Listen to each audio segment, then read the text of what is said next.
What's up, everybody? Today is Friday, November 19th, 2021. This is A Talk in the Attic, which of course means I'm your host, Kirk Ross. I got a special thing for you today. I'm going to play for you an excerpt from a conversation that I had just last week with the great Christopher Tallon of the Creative Ops Podcast. This is only the final 22 minutes of the interview.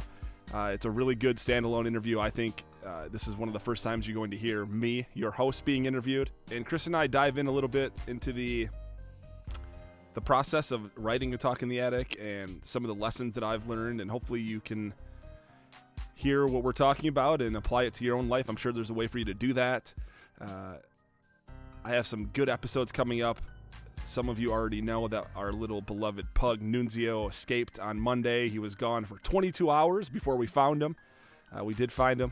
He was reported having been picked up by a nice family 2 miles away. And I should tell you, for those of you that know Grand Rapids, Nunzi was 2 miles north of us, which means he had to cross Michigan Street as well as Leonard Street, two of the busier roadways here in GR. Somehow he did it. When we picked him up, he seemed like he had just a regular fine day. Meanwhile, we had a very stressful 22 hours, but he's back. He's good to go. My next episode that you'll hear coming out Tuesday is going to be all about Nunzio's big day. It should be a fun one. Enjoy this episode. And if you like what you hear, which I think you will, make sure you go and check the show notes where you'll find a link to the entire episode. Support Chris Tallon. Listen to his show when you can. He's a cool guy. I'm glad we hooked up. Let's start this thing. Peace out, everybody.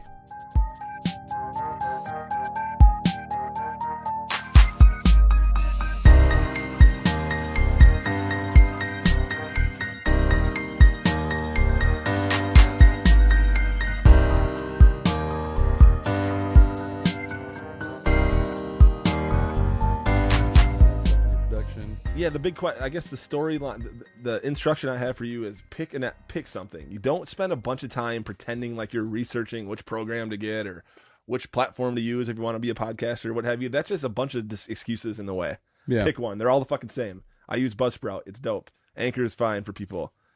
Everyone I've ever used, I use Podbean in one of my ones I produced for somebody else, and that one's fine. Yeah. You know? So don't spend This will be distributed via Podbean. Podbean, give me some money. Podbean. But don't spend any time on that. That doesn't matter. You can switch anyway. You don't have long-term contracts. Yep, you can switch all your stuff with a click of a button. Same way you can switch website providers. Exactly. Domain hosts. Don't get caught up in the details. Get started and go. That's what I'm telling you. Take the leap. It doesn't mean you have to quit your job and shit. Don't have to do. But carve out some time on a schedule and do your creative passion and get down to the essence of the creativity, and don't get focused on the output. Don't get focused on the way you're going to achieve it. It's just like, you just got to go. You know, that's all I can say. You're never going to get you're never going to get better at something as quickly as when you're just doing it all the time, or as much as you can. Yeah. And then really looking at it analytically and looking yourself in the mirror and saying, well, that didn't work. Or, you know, I could get better there. Mm-hmm. But don't get discouraged. You're going to suck at it. You're just starting it. You know what I'm saying? Like, people start golfing for the first time. Oh, I fucking suck at golf. Yeah. Well, no kidding. I suck at golf. I've been doing it for 25 years. A rookie pitcher is going to have a bad pitch, and dude's going to eat it and put it in the second to last row. Exactly. You know what I mean? And then eventually that guy's going to get in the Hall of Fame, but he's going to eat it when he first tries it. Yeah, he won't throw that pitch to that guy again, I bet. Yeah. You know, if he learns. It's like, just learn about it and have fun and do it. Be yourself. Be authentic. Don't worry about what other people think. All the things that you already know because you've been hearing about it your whole life. It is true, though. It is true. It is true. It's the reason people keep saying it. And once you do it, it is freeing. Yeah, and if you find yourself in a situation that you don't like and you can safely get out of it, get the fuck out of it. You'll find a way to make it happen. Like, line something up. Don't be an idiot, but if you're feeling miserable. Kirk told me that it's better to be homeless. You know, if you're feeling miserable on your way to work or like on Sunday night because you have to go to work the next day, then maybe you should not be doing that for work. Yeah. And that's not to say you don't have to eat shit sometimes to make ends meet. I get all that, but yeah, there are opportunities for everyone to do something that they would enjoy doing. And that might be, even if it's not changing professions, get a hobby instead of watching quite so much television. Right. Exactly that. Yeah. Yeah. You be productive. You'll feel more confident. I grew Not my that confidence. I don't waste time watching YouTube videos and all that shit and get mad at myself that I could have written more or done more, but Right. still doing stuff. It's a form of, yeah, we watch too much TV probably too. We listen to music all the time. I don't have enough silence probably. If I had to insert one thing into my life that would probably be most beneficial to me, it would probably be silence. Interesting. Because I'm talking all the fucking time. And when I'm not, I'm like thinking all the time at the same cadence. You ever listen to those tones? They're just like the I've tones tried. to help you relax or to help you concentrate. Binaural beats. Yeah. Yeah, I've tried. Just makes me like think like, man, I should make these. How can I make these? What's there some sounds I could do for that? Yeah. It's just like never Start ending. opening a YouTube video. How do you make binaural sound? Never ending, dude. So hopefully you learn. Hopefully you were motivated, inspired by this. I'm just, go check out A Talk in the Attic, but keep listening to Creative Ops. This dude's come a long way, right? Yeah. Yeah. The last 2-3 episodes have actually been good. I'd say he's gotten steady. I've seen steady progress. I haven't listened to all of them, but I've seen steady progress. But yeah, it's fun, right? You're doing it too. Yeah. And Thank you're you, not as man. comfortable. You were making better money before. I know you have a situation where you have kids, so like the daycare costs or whatever, but Yeah. you could be in a better financial position right now and be a lot more miserable too. Yeah. So Yeah. The money that I'm making now from writing stuff for people currently, it's not exciting money, but it's money doing something that I actually feel really good. You Yeah. feel better when you get a paycheck that only has 2 figures on it than when you get a paycheck for $1,000 and you're like, ugh, You I didn't didn't sell your see soul. anybody that I wanted to see. I didn't do anything that I wanted to do. Yeah. Now I'm going to go take this 1 3-day weekend and get drunk. Exactly. So it ends up being, it actually ends up being like probably worse for you financially because you're like, you're not as safe with your money because it doesn't mean as much. Yeah. You're unhappy or you're spending money to try to forget your unhappiness. You had to absolve your guilt or whatever. Yeah. It's the same break-even level. Yeah. Happier with less money. And then also, if you're going to start being trying to put yourself into something creatively, don't get caught up in the numbers. Like my episode, I've got almost 50,000 listens now between views and listens, That's maybe a little more, but that's not. I've got like 15. But on a per episode listen, the numbers don't look impressive whatsoever. I just have a lot of episodes, so when people get into it, I can pick up a lot of listens quickly. You know what I'm saying? Mm-hmm. And so, like, I didn't say that number to flex whatsoever. It's more of like that's not a huge number. Joe Rogan's pulling 100,000 listens the first day he releases his, Nobody can compare themselves to.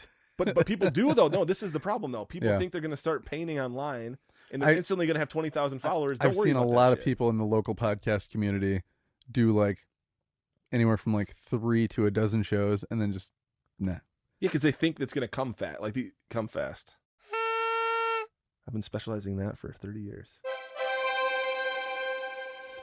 But no, it's like people think it's going to come quickly. It's not. The people that you see that are making it big, even Justin Bieber, that kid was a badass singer when he was young already and working on it, and he got famous because he's fucking awesome at it. Yeah. And Well, and he got some help from Usher Raymond. Yeah, only because Usher Raymond bets on people that are going to be fucking valuable to Who is him. Usher Raymond? Exactly.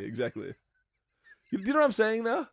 Like there's people that have animosity. If you're a person that has animosity towards somebody else that's being creative and succeeding, you should reevaluate what's going on in your own body, in your own head, because it's impressive for anyone to be doing Ventures. anything. I've had people when I say I'm going to do this, and they just like, I know. the first reaction is like, "Ooh, you sure about that?"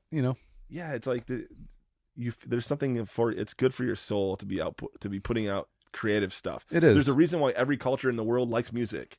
And there's a reason why people that you don't see eye to eye with on any other thing but music, you can still connect with them on that level. That's very true. There's something about it that you're not capturing in your regular day to day unless you're actively trying to be creative. Mm-hmm. And creativity doesn't have to be art based either. It can be maybe your creativity is keeping your garden looking cool or whatever. Do something. I've talked to people on this show before about hobby farming and somebody else about starting their own business. Like they didn't franchise. There's nothing wrong with franchising, but they like made a plan from the ground up and did it. And I was like, oh, that's pretty cool. That's creative. Exactly. And don't have an episode of your first podcast be about getting followers and stuff. Like just do your thing. And if you're good at it, it'll happen. And if you're not good at it, but you still enjoy it, it'll continue to be good enough for you. And if you suck at it, you'll probably eventually get the hint, and you probably aren't going to find joy in it anymore anyway. If you get to a point where you amass a decent number of episodes, probably the majority of the people aren't going to listen to the first 10% of them anyway, or more even. Yeah. And like unless you have a super specific kind of topic, then like a true crime episodes, we go back and listen to the old ones and shit. Just because we're out of murder, we need more murder. Like it's fucked up. We fall asleep to murder every night. Like I'll wake up in this. I say, does she like scream every time you get up to pee? No, this Australian guy that we listen to, Case File True Crime. It's such a good show. He's a very fact-based reporter on true crime. He doesn't talk about his emotions. There's no commentary. It's just like the story, which we appreciate because some of them are like disrespectful to the dead and like disrespectful to even to the assailant. You know, it's like someone died here. They're not like making puns when people get murdered. Exactly. There's a lot. It's like there's a lot of them. Somebody like that. dies literally face down in the gutter. Like they couldn't get their mind out of the gutter. Exactly. He was prone to this sort of thing. Yeah. So this guy's good, but like I'll wake up in the middle of the night and he'll be like, the severed head of the child that was sitting in the suitcase next to the bed. And I'll be like, oh my God, I got to shut this shit off. Haunting. So it's like, I don't sleep well. I don't understand why. I'm always anxious. Yeah.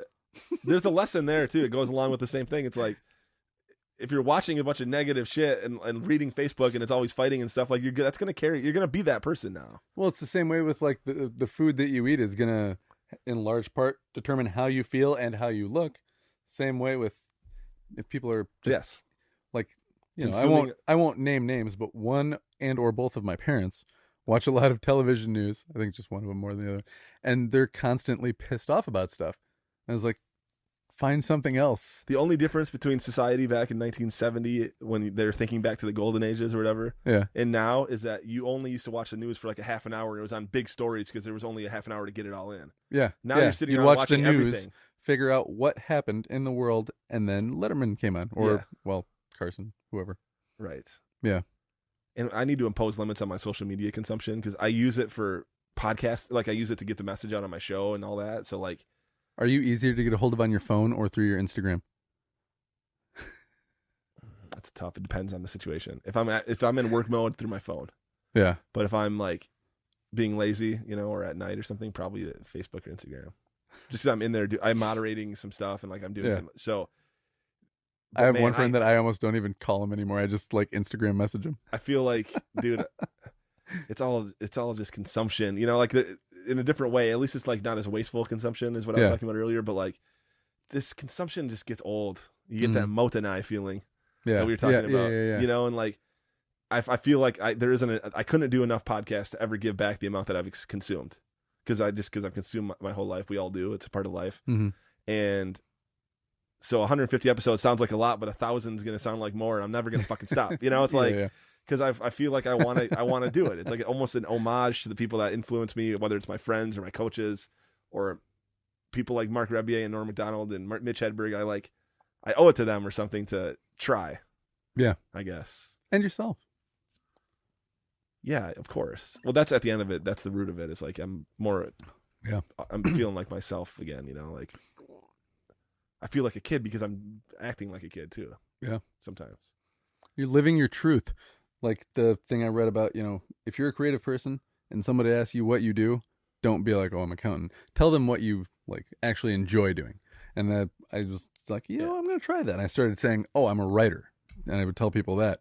And different reactions from people. All of a sudden I started feeling like, oh, maybe I actually am a writer. And then people started going, oh, this is my friend. He's a writer. I was like, dude, I've become a believer, like to some extent. I'm not well versed in it or anything, but I've become a believer in like in manifestation, and not in some like cryptic mystical way where you like ask the we're all gods holding and it hands at a happens. certain time, saying a mystical incantation. Yeah, I don't even necessarily think it's like any sort of nothing against like witchcraft. I'm not saying that there's nothing to that either, but that's not what we're talking about. Yeah, no, I think that some people hear manifesting and they think it's like conjuring or something. Yeah. Whereas I believe it in like when you tell people that you're doing something. This is part of what I was saying about accountability. When you tell people about it, they start asking you about it. They start telling other people, and before you know it, it's got to be real. Otherwise, you just lied about it.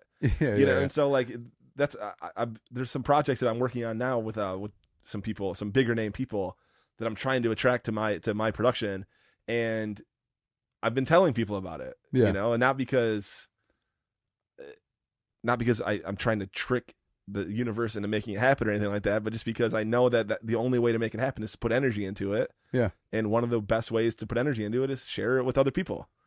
So Because it's fun to be creative, but it's also fun to be like, hey, do you like this? Yay! Of course. So I'm working. My next episode that's coming out tomorrow. When is this released? Today? Yeah, I'm gonna have to get this bad boy out before dinner. So tomorrow you'll have to check out my podcast on. It's a fan group of Mark Rebier, who created their own sub Facebook group during COVID that kind of honors the Photoshopper that does a lot of shit for Mark, but he also just does his own edits and his photography and stuff like that. It's called Groff Posting because the guy's name is Mark Groff. And it's a big community. It's about 650 members on Facebook. It's very like positive and inclusive and all this. And they, for the Mark Rebier show in Asheville, North Carolina, rented a house down there. And like 25 of them met for the first time. These people had never met. It was just a Facebook group.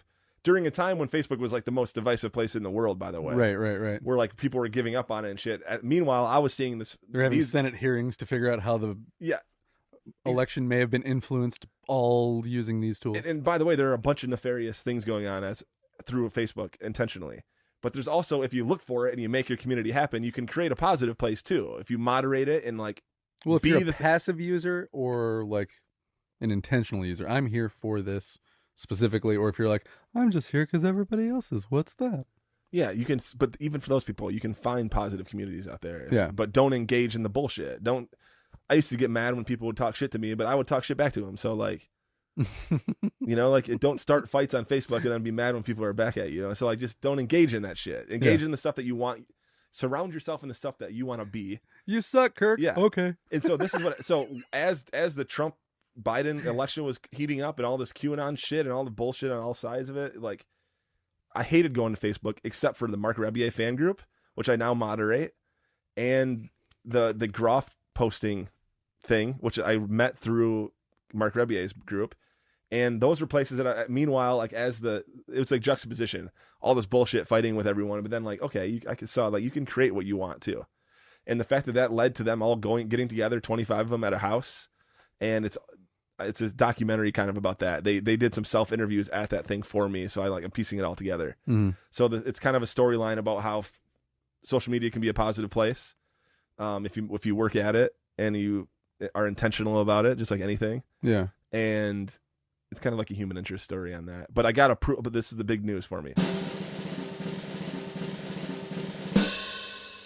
I got official approval from Mark Rebier's team to use his music for the show. That's awesome. So that's super cool. As long as I'm not like trying to sell it or anything, which I'm not. Yeah. And that's the other thing. I can tell these musicians like this that have a big following that I'm not commercializing this really by not having ads and stuff.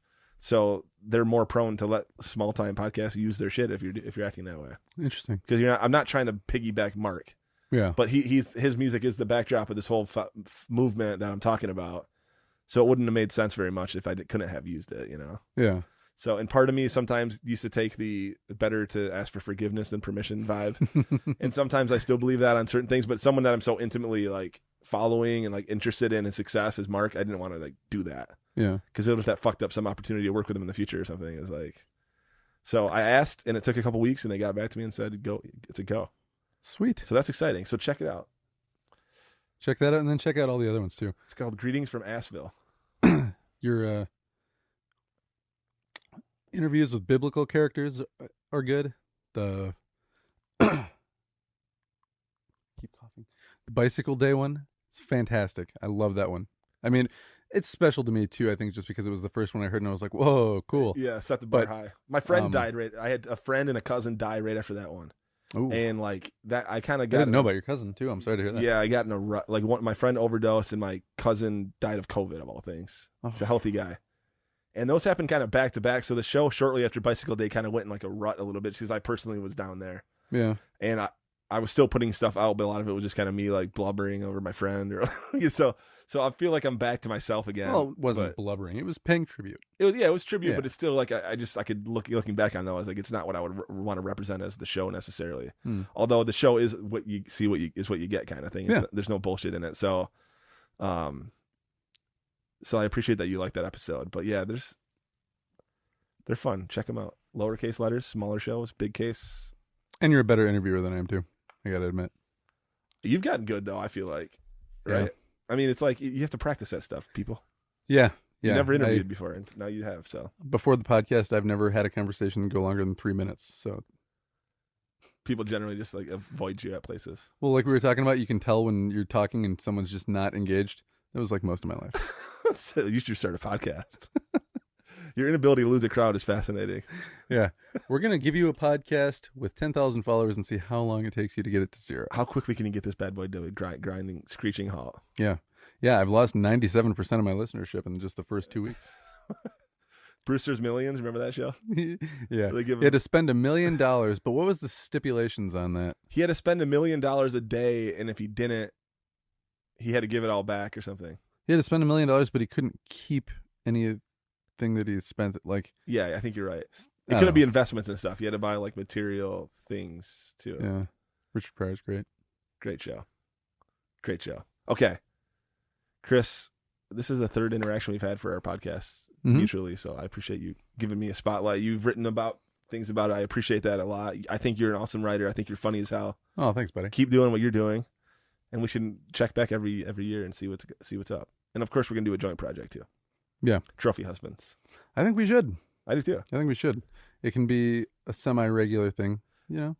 So it doesn't have to be every this often or that often. I kind of want to do this for a talk in the attic because I've been throwing it around. But I want to go to those Granville Castles. Oh yeah, and like dress up in like Renaissance era gear and like interview like people that live there, but like in Old English and stuff. Yeah, because it's such ridiculous. There's like a apartment complex between like Chris and I live. Ask people which cast they're in. Dude, first off, when you think of castle, here, what do you think of? One giant family of extreme power and wealth living in a huge place that's protected on all sides. Okay, so does that in any way bring to mind a 1,000-unit apartment complex with no space? Instead of surrounded by a moat, it's surrounded by highways and shit.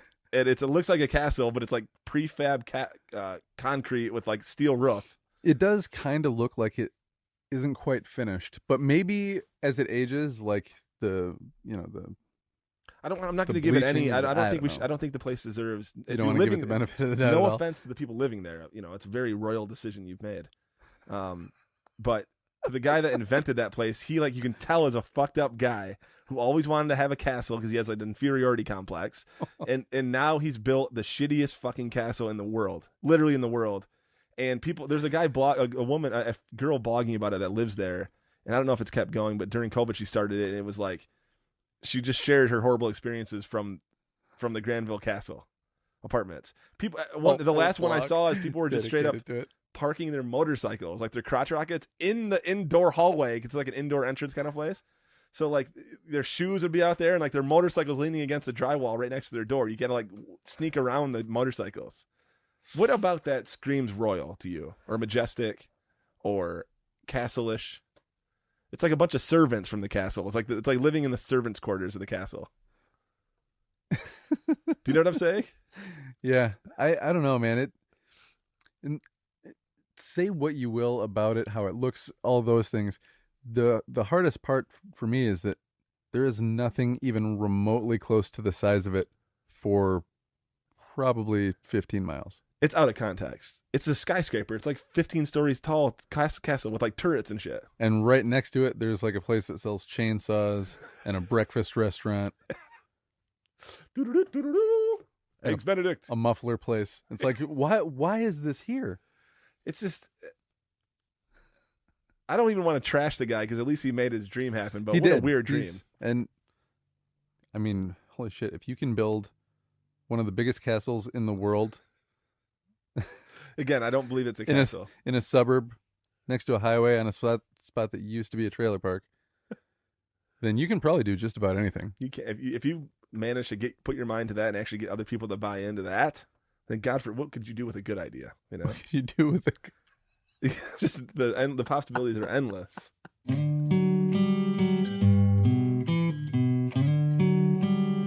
think we talked about it all. It's 6 hours long. Yeah, we'll wrap it up. I might even just cut it out right there where you're like, imagine what he could do with a good idea. I can't even do your. Can you do it right now? Oh, yeah. I don't want to break your violin. That's okay. That thing might be out of tune. Let's set this here for now. Let's go.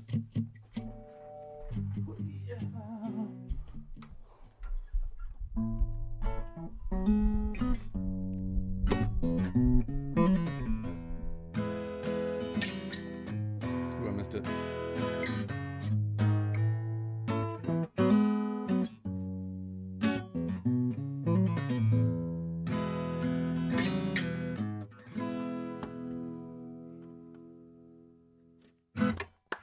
Woohoo! Mini concert. If you aim your mic at the 12th string on the 12th fret. Is that what you're supposed to do? From about a foot away. Yeah. That's where it was. That was basically where it was. Okay. I didn't know that there was a I learned that. I learned that from Hilton, actually. You would know. I thought it would be better at the mouth, or whatever you call it. Right out of the sound hole here. But I think it's because air comes out of there more, so this allows you to get more of the tone and kind of allows you to get the finger noises too. Love that. It's good to know. Except you do it down here, you only have to put it down here. I like that. Christopher Tallon. Woohoo! Interviewing the wonderful Chris Tallons. Changing it. We're going to jam now, so. All right, folks. Here's the extended cut of the theme song from A Talk in the Attic, hosted by Kirk Ross. This has been Creative Ops. Thank you for listening to a podcast for creative people by creative people. I hope it got your creative juices flowing. Now go listen to A Talk in the Attic. God damn it. Oh, wait, I can't cuss like that, can I? We're going to have to cut this. It's a mess in this attic. Lot going on, but there ain't no need to panic. Come on up and join. We getting wild, getting manic. Spitting truth for all you fanatics. Every week got something new to say. Ain't no filter, this shit coming straight from the brain. It's coming straight from the brain. Yeah, it's coming straight from the brain.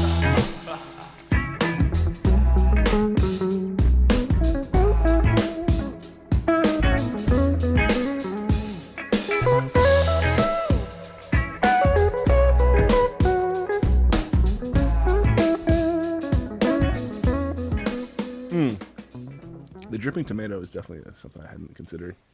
Yeah, I was just starting to get that when I was like, I better find something.